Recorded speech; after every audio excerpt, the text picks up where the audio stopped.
হুজুর বললেন, আর শোনো, তোমার বেতন, গাড়ি যে চালাবা তার জন্য ৮,০০০ টাকা, কারণ আমরা আগের ড্রাইভারকেও একই বেতন দিতাম, আর টিউশনের বেতন তোমার পড়ানোর উপর নির্ভর করে দিব। সেদিনের মতো চলে আসলাম। পরের দিন সকালে সঠিক টাইম মতো পৌঁছে গেলাম ওদের বাসায়। ৩০ মিনিট আগেই এসেছি, এসে বসে আছি। কিছুক্ষণ পরে একটা মেয়ে আসলো, সাথে পিচ্ছি আর একটা, বোরকা পরা, হাতে পায়ে মোজা পরা, চোখগুলোও দেখা যাচ্ছে না। এসেই গাড়িতে বসে পড়লো, মনে হয় এটাই। আর কেউ আছে কিনা জিজ্ঞেস করলাম। মেয়েটা বলল, জি না, আর কেউ নেই, আপনি চলুন। আমি বললাম জি।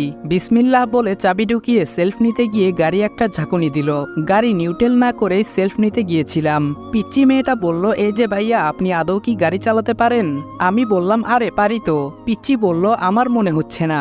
অতপর গাড়ি চলতে লাগলো রাস্তায়, কোনো কথা নেই। ৫ মিনিট পর আমি বললাম, আচ্ছা আপু, আমরা কোন দিকে যাব? পিচ্চি মেয়েটা বলল, কোন দিকে যাবেন মানে? আপনি মাদ্রাসায় যাবেন। বড়টা তো কোনো কথাই বলছে না। আমি বললাম, আমিও সেটা বলছি, মাদ্রাসা কোন দিকে? আমি তো জানি না, একদিন দেখিয়ে দিলেই হবে। পিচ্চি মেয়ে রেগে বলল, আমিও তো জানি না।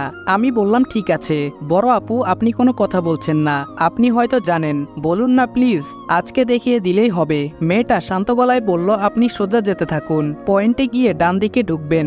একটু যাওয়ার পরে আমি আবারও বললাম, এখন কোন দিকে যাব? মেয়েটা বলল, আবার ডান দিকে যান, সামনেই মাদ্রাসা। বিকেলে ওদেরকে বাসায় পৌঁছে দিয়ে আমি রিফাতের বাসায় চলে আসলাম। ফ্রেশ হয়ে রিফাতের সাথে আড্ডা দিয়ে ৭টার আগে আবার ওদের বাসায় চলে গেলাম পিচ্চি মেয়েটাকে পড়াতে। ওহ সরি, ওর নাম সুমাইয়া তাবাসসুম তুবা। তুবাকে পড়াচ্ছিলাম, হঠাৎ করে প্রশ্ন করলো, আচ্ছা স্যার, আপনার নাম কি?